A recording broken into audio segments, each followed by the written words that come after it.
I worked in psychiatric hospitals for 20 years. 20 years. And what I'm about to tell you isn't in any medical report, it's not in any patient file.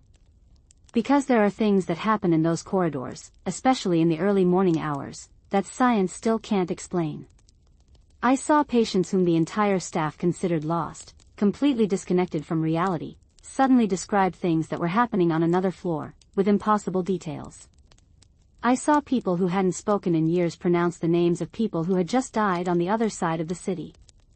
And I saw, with my own eyes, the exact moment when some of them crossed to the other side, and came back to tell me what was there. My name is Helena, I'm a nurse, and for 2 decades I cared for people the world had given up trying to understand. But they understood things we don't see. And today I'm going to tell you 7 stories that completely changed what I believe about life, death, and what exists between the two. If you're feeling this way with me right now, stop everything, subscribe to the channel, turn on notifications, and leave a comment below about where you're listening from and what time it is there, because the next story will change everything forever.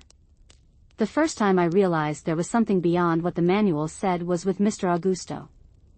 He was 72 years old, diagnosed with schizophrenia since he was 26, and lived as a patient on the 3rd floor of the hospital where I began my career. Mr. Augusto spent his days sitting in a wheelchair near the window, always looking outside, always silent. He didn't react to stimuli, didn't respond when called, didn't look anyone in the eye. The staff said he was in an emotional vegetative state, that his brain had given up processing the world. But I noticed something strange in the very first week. Every time someone died in the hospital, no matter which floor, Mr. Augusto would start to cry. Not a hysterical cry, you know, it was a silent cry, tears slowly streaming down, and he would stare fixedly at the door of the corridor, as if waiting for someone to enter. At first I thought it was a coincidence. But then it happened again. And again. One afternoon, Mrs. Marta, a patient on the 2nd floor who I didn't even know had died yet, passed away at 3 o'clock. I was on duty, organizing medication at the 3rd floor station, when I heard a colleague scream. It was Mr. Augusto. He was crying, pointing to the empty corridor, moving his lips as if he were talking to someone. I ran to him, knelt in front of his wheelchair, and held his hand. It was cold. He looked at me, Helena, he looked directly into my eyes for the first time in months, and said something I will never forget. She just passed by here. The lady in blue. She was happy. I felt a shiver run down my spine. Donna Marta always wore a light blue dressing gown. She had just died 15 minutes earlier. No one on the 3rd floor knew yet. I asked softly, "Did you see her? The lady in blue?"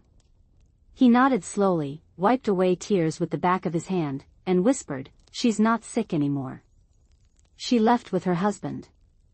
I was breathless. Donna Marta's husband had died 3 years earlier in a car accident. It was recorded on her file. I didn't know what to say. I stood there, holding Mr. Augusto's cold hand, while he looked back out the window, silently, as if nothing had happened. That night I tried to find out more about him. I discovered that before being hospitalized, Mr. Augusto had been a cemetery caretaker. He said he talked to the dead, that he saw people walking among the graves, that he heard voices asking for help. His family had him hospitalized when he was 26, and since then he lived medicated, isolated, considered crazy. But I started paying attention.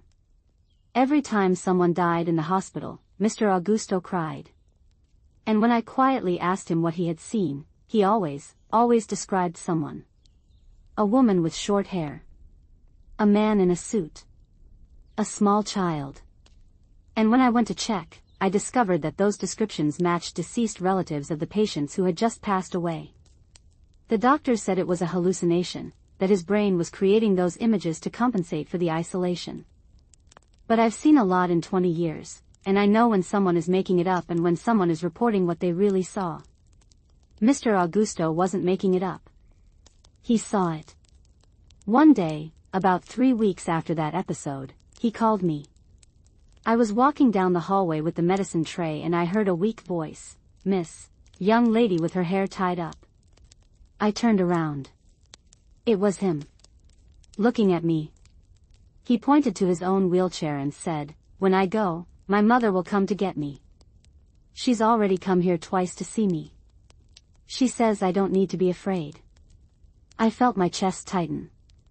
I asked, "Your mother? Do you see her?" He smiled. A small, tired smile, but real. "I do. She's always nearby. Just waiting for the right time." Mr. Augusto died 3 days later. It was in the early morning, around 4 o'clock.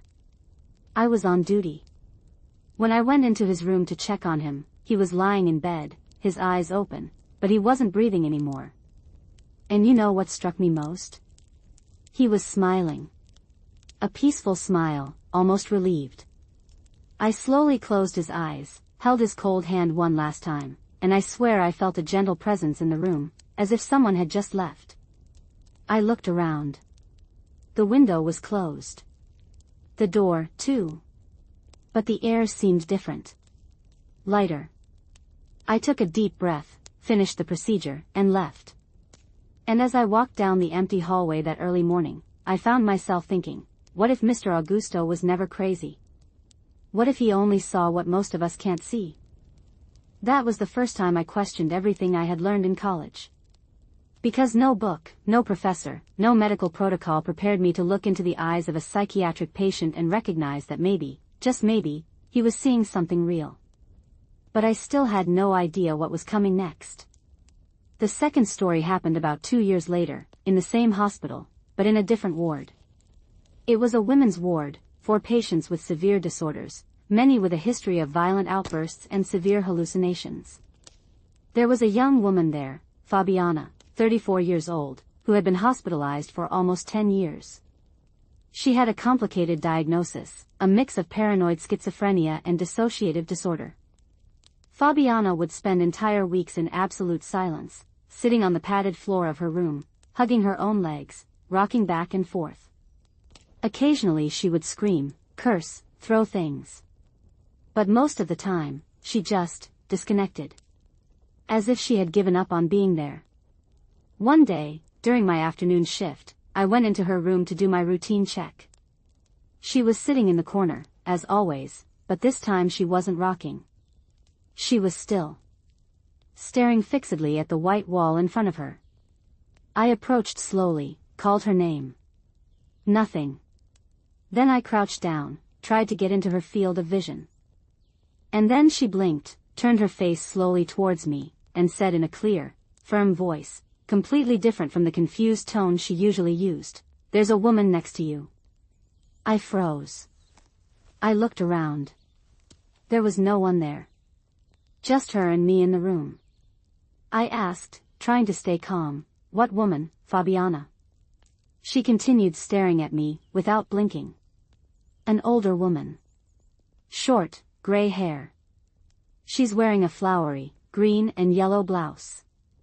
She's crying. My heart started racing. My grandmother had died 6 months earlier. She wore her hair short and gray. And on the day of the funeral, she was dressed in a blouse that I myself had chosen, flowery, green and yellow. No one at the hospital knew about it. I never mentioned it. I tried to keep my voice steady. "Why is she crying, Fabiana?" Fabiana tilted her head to the side, as if she were listening to something I couldn't hear. Then she said, "She says you blame yourself. That you think you could have done more. But she wants you to know that you couldn't. That everything was all right. That she didn't suffer as much as you think." My vision blurred. I blinked several times, trying to hold back tears. Because that was exactly it. I blamed myself. My grandmother had a stroke at home, I was on duty, I couldn't get there in time. She died before I saw her for the last time. And since then I've carried this guilt, this weight of thinking that I, being a nurse, should have noticed the signs sooner, should have done something. I whispered, "How do you know that?" Fabiana shrugged, looking back at the wall. "I don't know. She told me. She's right here beside you." She just put her hand on your shoulder. And at that exact moment, I felt it. I swear I felt a soft, warm weight on my left shoulder. As if someone had gently placed their hand there. I held my breath. I didn't move. I stayed there, kneeling on the padded bedroom floor, feeling that impossible warmth on my shoulder, while Fabiana began to sway slowly again, murmuring things softly that I couldn't understand. I left that room trembling. I went straight to the bathroom, locked the door, and looked at myself in the mirror. My face was wet. I hadn't even realized I was crying. I washed my face, took a deep breath, and tried to compose myself. But I couldn't stop thinking. How did Fabiana know? How did she describe my grandmother with such precision? How did she know about the guilt I carried, which I had never shared with anyone? In the following weeks, I started paying closer attention to Fabiana. And I noticed a pattern. She didn't see random things. She saw people. Specific people. Dead people. She described details about deceased relatives of other patients, of staff, of visitors. And she was always right. Always. The doctor said it was luck, that she picked up information from conversations she overheard in the hallways, that her brain constructed these narratives to make sense of the internal chaos. But I knew that wasn't it. Because on the day she told me about my grandmother, there was no one around. There was no conversation to overhear. There was no way she could have known. A month after that episode, Fabiana's condition suddenly worsened. She began having seizures, the medical team ran all the tests, and discovered an aggressive brain tumor that no one had detected before. She was quickly placed in palliative care. In her last days, she became calmer, more present. I went to visit her in her room. She was lying down, thin, pale, but with her eyes open. When she saw me, she smiled weakly. I sat on the edge of the bed and held her hand. She squeezed back very gently and said, "Thank you for believing in me." I swallowed hard. I always believed, Fabiana. She shook her head slowly. No. Most people don't believe. They think I'm crazy. But I see them. I always have. And now they're all here, waiting for me. I asked, my voice faltering, "Who's waiting?" She looked to the corner of the room, smiled again, calmer this time. My mother. My brother who died when I was little. And there are others too. Lots of people. They say it's beautiful there. That I don't need to be afraid. She turned her face to me, squeezed my hand tighter. Your grandmother is here too. She sends her regards. She says she loves you. I broke down. I cried there, in front of her, unable to stop. And Fabiana, even weak, even dying, ran her hand over my face and wiped away my tears, like a mother does with a child. She died that same night. Peaceful. In peace. And when I went into the room the next morning to collect her belongings, I felt that gentle presence again, that different air. As if the room were full of invisible people. I looked around, took a deep breath, and whispered, "Thank you, Fabiana. Thank you for showing me." And for the second time, I was certain, there's something beyond. Something that science hasn't yet reached. And some people, even those considered crazy, can see it. But nothing prepared me for what I myself was about to experience. The third story took place in a different psychiatric hospital, further north in the city, where I was transferred after 5 years in the first. This place was larger, older, with long corridors and an entire wing dedicated to elderly patients with advanced dementia.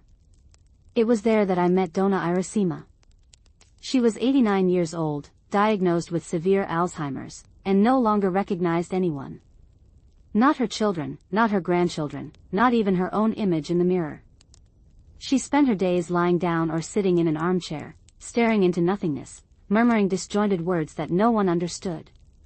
But one day, a Saturday morning, Donna Irasima woke up differently. I went into her room to change her diaper and give her breakfast, and she was sitting upright on the bed, with her eyes wide open, completely lucid. She looked at me and said, in a firm voice I had never heard before, "Good morning, young lady." "What time is it?" I was so surprised that it took me a few seconds to answer. It's 8:15, Donna Irasima. She nodded, ran her hand through her hair, trying to fix it. My husband is coming to pick me up today. I felt a pang in my chest. Her husband had died 15 years before. But I didn't want to contradict her. I just smiled and said, "Oh, really? That's good." She looked at the window, where the clear, golden morning light streamed in, and continued, "He appeared to me last night. He sat there in the chair, just the way he always sat, with his legs crossed. He said everything is ready, that it's today. I'm ready too." I approached slowly, sat on the edge of the bed. "Are you afraid?" She shook her head serenely. "No, daughter. I've already lived everything I had to live. Now I just want to go home." Throughout that morning, Mrs. Irasima remained lucid. She talked to me, to the other nurses, and even asked for a nice hot coffee with milk and bread with butter, something she hadn't had in months. She spoke of her children, remembered all their names, and told stories from her childhood, from the time she was a primary school teacher. She was completely present. The doctors called this terminal lucidity, a rare but documented phenomenon in which patients with severe dementia regain mental clarity hours or days before death. There are studies on this. Dr. Alexander Bathiany and other researchers have already recorded hundreds of cases. But what happened with Mrs. Irasima went beyond that. Around 2 in the afternoon, she called me. I was in the hallway, organizing medical records, and I heard, "Young lady with the hair tied up, come here." I went into the room. She was lying down, peaceful, with her hands crossed over her chest. She looked at me and said, "He's here. He's right there at the door, waiting. He's wearing a blue suit, the one I liked. He's smiling at me." I looked at the door. There was no one there.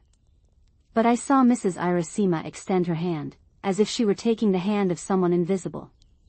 She smiled, a wide smile, full of joy, and whispered, "I knew you would come. I knew it." She slowly closed her eyes. Her breathing slowed. Slower. And stopped. Just like that. Without struggle, without agony. It just stopped. I stood there, beside the bed, holding the medical chart, feeling that dense, heavy, yet gentle silence. I looked at her face. She was still smiling. And for the third time in my career, I felt that presence. That different air. As if the room was filled with something I couldn't see, but that was there, real, palpable. After the body was taken away, I went to speak with one of her sons. He had arrived half an hour after she passed away. I told him about her lucidity, about her last words. And then he told me something that gave me chills, the blue suit. My father was buried in a blue suit. My mother chose it. It was her favorite. I didn't know that. Nobody at the hospital knew. But Mrs. Irasima saw it. She described it. And she went in peace, hand in hand with her husband who came to get her. After that day, I started researching. I read about terminal lucidity. I read studies by Dr. Sam Parnia on near-death experiences. I read about the work of Dr. Raymond Moody and Dr. Bruce Grayson. And I discovered that these cases are not isolated. There are thousands of reports. Patients who wake up lucid, describe deceased loved ones waiting for them, and die peacefully hours later. Science still doesn't fully explain it, but the data is there. In hospitals, in hospices, in the accounts of doctors and nurses all over the world. And I was only at the beginning. Because each case I saw, each story I witnessed, took me deeper. And I realized it wasn't just psychiatric patients I saw. It wasn't just elderly people with dementia. It was children too. Nothing prepared me for what I was about to experience. The fourth story involved a child. And even today, when I remember it, my heart aches in a different way. This was about 3 years after Donna Irasima's story, in a child and adolescent psychiatric hospital where I was covering an on-call shift. There was a boy there, Miguel, 7 years old, diagnosed with severe autism and selective mutism. He didn't speak. He never spoke. According to his mother, since he was 2 years old, he had stopped communicating verbally. He only made sounds, pointed, sometimes drew, but never spoke words. The multidisciplinary team had been working with him for years, without much progress. He lived in his own world, isolated, sensitive to any external stimulus, spending hours drawing perfect geometric shapes on sheets of paper. One day, during my shift, I was in the cafeteria helping with snack time when Miguel came in, guided by his caregiver. He sat alone at a table in the corner, as always, took his juice and bread, and began to eat in silence. I watched from afar, observing. Suddenly, he stopped eating. He stood motionless, staring intently at the empty space beside him. And then he did something no one expected. He smiled. A huge, spontaneous, genuine smile. And he started waving. Waving his hand, like someone greeting a loved one. I exchanged a look with the caregiver. She frowned, approached. Miguel? Is everything all right? He didn't answer. But he continued waving, now laughing softly, a sweet child's laugh. I approached too. I crouched down beside him, trying to follow his gaze. There was nothing there. Just the white wall and a closed window. I asked softly, Miguel, who are you waving to? He ignored me. He continued looking at that invisible point, smiling, waving. And then, for the first time in 5 years, Miguel spoke. He opened his mouth and said, in a thin, clear voice, full of joy, Grandpa. My caregiver and I froze. Her eyes widened. He spoke. I nodded, still crouched, still looking at Miguel. He was radiant. He pointed to the empty space and said again, Grandpa's here. Grandpa came to see me. And he started talking. Not to us. To the invisible Grandpa. He spoke short, simple, but real sentences. Hi, Grandpa. I love you. Are you okay? Are you with Grandma? And then he stopped, became quiet, as if listening for an answer. Then he nodded and said, okay. I know. I'm not afraid. The caregiver ran to call the psychologist and the hospital director. Within minutes, an entire team was around Miguel. But he didn't care. He continued talking to his grandfather, smiling, sometimes laughing, completely immersed in that interaction. It lasted about 10 minutes. Then, he simply stopped, waved goodbye, blew a kiss into the air, and went back to eating his bread, silently, as if nothing had happened. And he didn't speak again. He returned to complete muteness. That afternoon, Miguel's mother was called. She arrived crying, still in shock from the news that her son had spoken. The psychologist told her everything, and when she mentioned his grandfather, the mother turned white. She said, her voice breaking, his father. Miguel's grandfather died yesterday morning. A sudden heart attack. We hadn't told Miguel yet, we didn't know how. He didn't even know his grandfather was sick. She looked at us, desperate, searching for an explanation. How could he have seen it? How did he know? No one knew the answer. But deep down, I already knew. Because I had seen this before. I had witnessed people describe loved ones who had just died, without knowing who they were. And Miguel, even without speaking, even locked in his own world, had a sensitivity that we don't have. He saw his grandfather. He talked to his grandfather. And that encounter was so real, so powerful, that it broke 5 years of silence.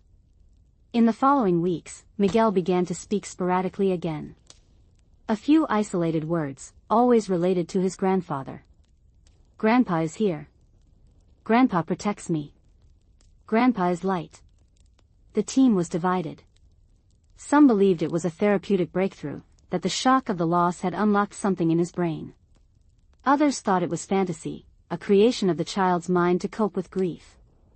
But I knew. I looked into that boy's eyes and saw certainty. He wasn't making it up. He was recounting it. And that was the fourth time I was absolutely certain. Children see. They see because they haven't yet learned to switch off that perception. And when they speak, when they describe, it's not fantasy. It's real. But what I didn't yet imagine was that, soon, it wouldn't just be one child. It would be a whole group. All at the same time. Nothing prepared me for what was to come. The fifth story happened in a completely different context. I had left the psychiatric hospitals and was working in a neurological rehabilitation center with patients who had suffered strokes, head injuries, and severe brain lesions. It was more technical, more protocol-driven work, but equally intense. He had a group of 8 patients in a specific ward, all in serious condition, some in induced comas, others semi-conscious. And one Thursday afternoon, at 4:43 p.m., I know the exact time because I looked at the clock when it started, something happened that the medical team still can't explain. I was at the nursing station, filling out reports, when I heard a strange noise coming from the inpatient ward. A sound of singing. It wasn't one patient. It was several. I dropped my pen, stood up, and walked down the hallway. And what I saw left me speechless. 8 patients, most of them in a vegetative state or minimally conscious, were singing. All at the same time. The same song. An old, religious song that I vaguely recognized as a Catholic hymn. They were lying in their beds, some with their eyes closed, others with their eyes open but glazed, and they sang in unison, with weak but audible voices, perfectly synchronized. I froze at the door. Another nurse came running, looked at me startled. What's happening? I didn't know how to answer. We went in slowly, from bed to bed. They kept singing. They didn't react when we called them, they didn't open their eyes, they didn't move. They just sang. The song lasted about 3 minutes. And then, suddenly, it stopped. All at the same time. Absolute silence. The patients returned to their previous state, as if nothing had happened. The medical team was immediately called in. Neurologists, psychiatrists, even the center's director came to see. They performed tests, checked medications, reviewed medical records. They found no explanation. None of those patients had a history of singing, of reacting to musical stimuli, of communicating verbally. And the strangest thing, 5 of them weren't even Catholic. They had no reason to know that hymn. But they sang it. Together. Perfectly. That night, I couldn't sleep. I kept mentally replaying everything I had seen. And then I remembered something I had read years before, in an article about shared near-death experiences. Rare but documented cases in which several people, at the same time, in critical situations, report seeing the same thing, hearing the same music, feeling the same presence. Dr. Raymond Moody calls this shared death. And that was exactly what I witnessed. 8 people, in altered states of consciousness, connected in some way, accessing something beyond physical reality, at the same time. The next day, I returned to work determined to understand. I spoke with each family member of those patients. And I discovered something astonishing. 7 out of 8 had recently lost someone very dear to them. Mothers, fathers, siblings, spouses. And when I described the hymn they sang, 5 families confirmed that it was the music that played at the funerals of their deceased loved ones. The same music. Exactly the same. I felt a shiver run through my entire body. They were singing to someone. Or with someone. They were connected, at that moment, to something we can't see. And that singing was a bridge. A manifestation of something that science calls non-local consciousness. The idea that the mind is not confined to the body, that it can expand, connect, touch other dimensions. 2 weeks after that episode, 3 of those 8 patients died. All peacefully, without suffering, with tranquil expressions on their faces. And the other 5 gradually began to show small improvements. One of them, Mr. Joaquin, who had been in a coma for 2 months, woke up.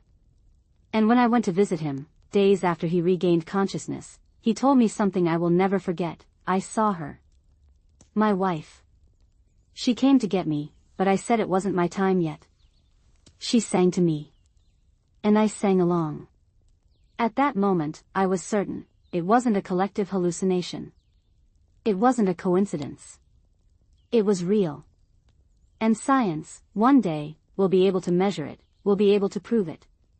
But until that happens, we, who are on the front lines, who care for these people in their most vulnerable moments, we already know. We see it. We feel it.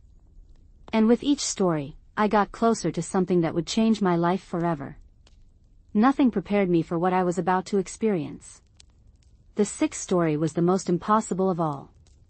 And I say impossible because it completely defies the laws of physics, biology, and medicine. This happened at the last psychiatric hospital where I worked, a large, old place with an entire wing dedicated to terminally ill patients, people who had nowhere else to go, who had severe psychiatric illnesses combined with irreversible physical conditions. I worked the night shift, from 10 at night to 6 in the morning, and during those silent hours, many things happened that the daytime staff never knew about. I had a patient there, Mr. Ottavio, 67 years old, with chronic schizophrenia and terminal lung cancer. He was in palliative care, sedated most of the time, and the expectation was that he would die in a few days. One Tuesday morning, around 3 o'clock, I was making my rounds of the rooms when I saw a strange light under the door of Mr. Ottavio's room. It wasn't the yellow light from the bedside lamp we left on. It was a white light, intense, almost brilliant. I stopped in front of the door, hesitated. I thought it might be some kind of electrical problem. I opened it slowly. And what I saw, folks, to this day I don't know how to explain it. Mr. Ottavio was lying in bed, but he wasn't alone. There was a form, a luminous presence standing beside the bed, on the right side. It wasn't a solid person. It was like a silhouette made of light, white, soft, pulsating. I blinked several times, thinking my eyes were deceiving me. But the light remained. And Mr. Ottavio, who was sedated, unconscious, opened his eyes. Slowly. He turned his head towards the luminous form and smiled. A weak smile, but real. I stood paralyzed in the doorway. My heart was pounding so hard I could hear it in my own head. The luminous presence leaned forward, as if approaching Mr. Ottavio's face, and then it touched him. I saw it. I swear I saw it. The light touched his forehead, and he closed his eyes again, calm, breathing slowly. The luminous form remained there for a few more seconds, and then began to disappear. Not suddenly. It was gradual. As if dissolving into thin air. And when it vanished completely, the room returned to the yellow light of the lamp. Everything normal. As if nothing had happened. I entered the room with trembling legs, approached the bed, and checked Mr. Ottavio's vital signs. He was alive, breathing, stable. But different. I don't know how to explain it. His expression was peaceful. More peaceful than I had seen him in weeks. I sat in the chair next to the bed, trying to process what I had just seen. I hadn't been drinking, I hadn't taken any medication, I wasn't so tired as to hallucinate. I saw that light. I saw that presence. And it was real. I sat there, watching Mr. Ottavio, until dawn. He didn't wake up again.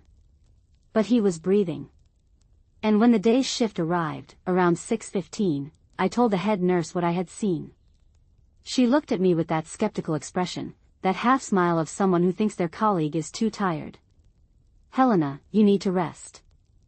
You're working too many shifts in a row." I didn't insist. But I knew what I had seen. Mr. Ottavio died that night. Around 2:30 in the morning, almost at the same time I had seen the light. And when I entered the room to confirm his death, I felt that presence again. That different air. Warm. Soft.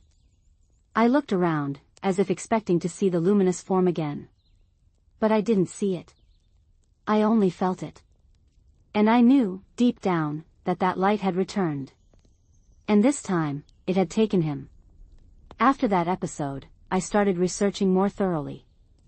I read about near-death visitation experiences, in which terminally ill patients report seeing beings of light, angels, spiritual entities days or hours before dying. I read about the work of Dr. Peter Fenwick, who documented hundreds of cases of nurses and doctors who saw inexplicable lights in the rooms of dying patients. And I discovered that I wasn't alone. There are people all over the world witnessing these things. But few have the courage to speak out. Because we're afraid of being ridiculed, of being called crazy, of losing professional credibility. But I don't care anymore. Because I saw it. I saw it with my own eyes. And there's no argument, no scientific explanation, no skeptic who will convince me otherwise. That light was real. And it came to get Mr. Ottavio with love, with care, with gentleness. And then, after 20 years caring for psychiatric patients, for people given up for dead, for people the world called crazy, for people dying, I thought I had seen it all. I thought nothing could surprise me anymore. But I was wrong. Because the last story wasn't about a patient. It was about me. And it was this story that changed everything. This happened 3 years ago. I was at the peak of burnout. 20 years of night shifts, of carrying pain, of holding the hands of dying people, of witnessing things no one believes. I started having anxiety attacks, severe insomnia, a fatigue that never went away. And one Saturday morning, I was driving home alone after a 12-hour shift when I felt a pain in my chest. Strong. Radiating to my left arm, my neck, my jaw. I recognized the symptoms immediately.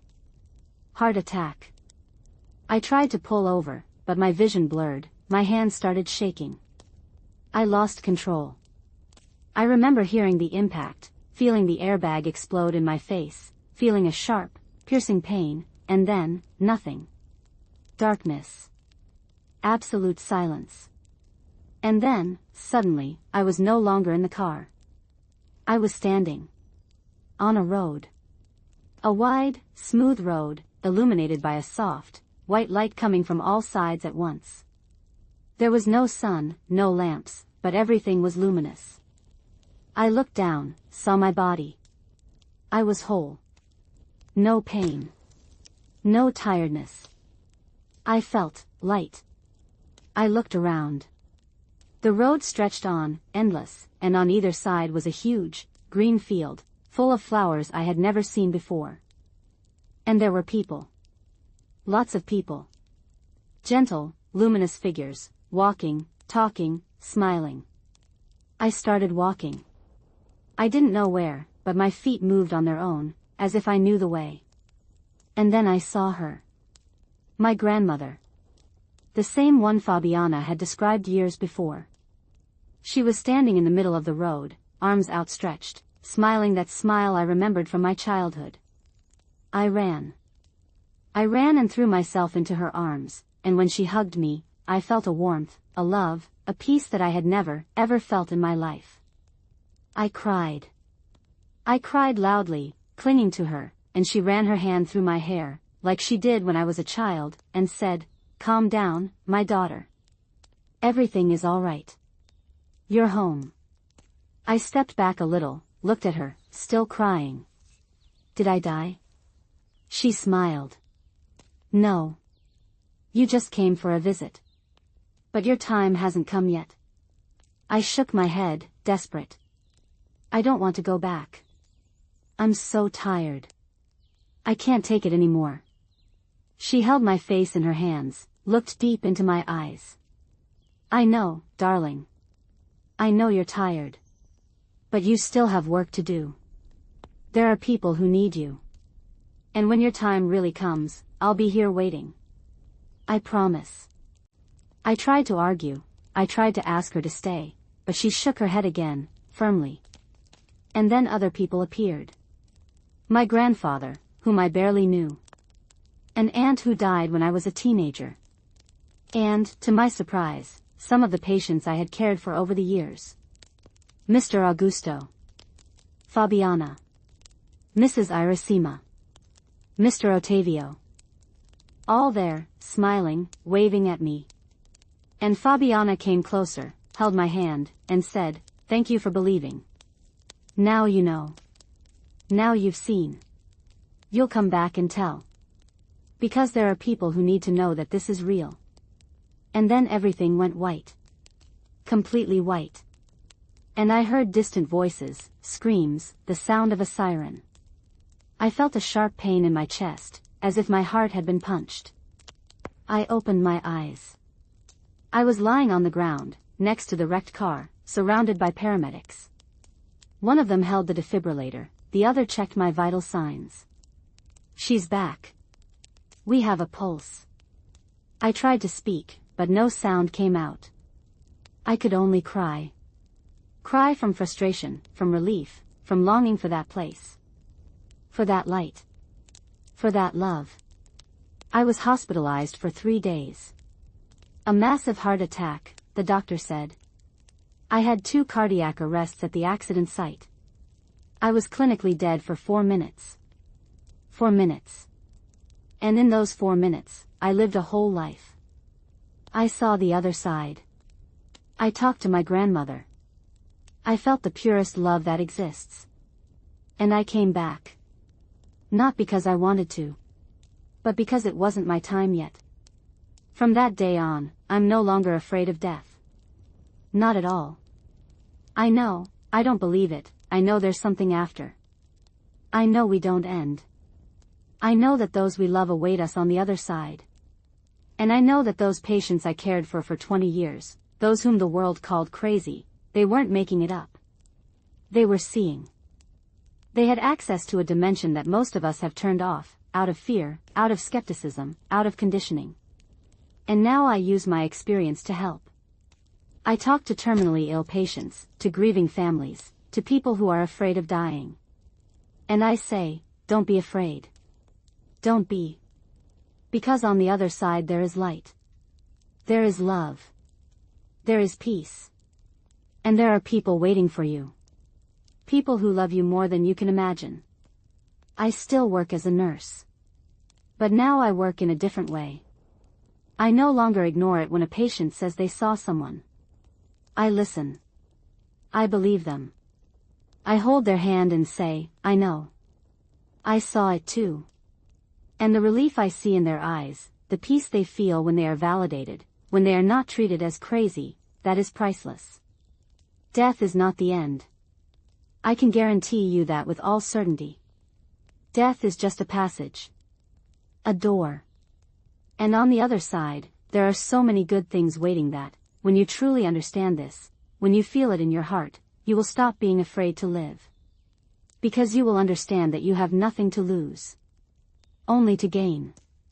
And if you've made it this far, if you've listened to these 7 stories with me, it's because in some way you feel this too. You also know, deep down, that there's something bigger.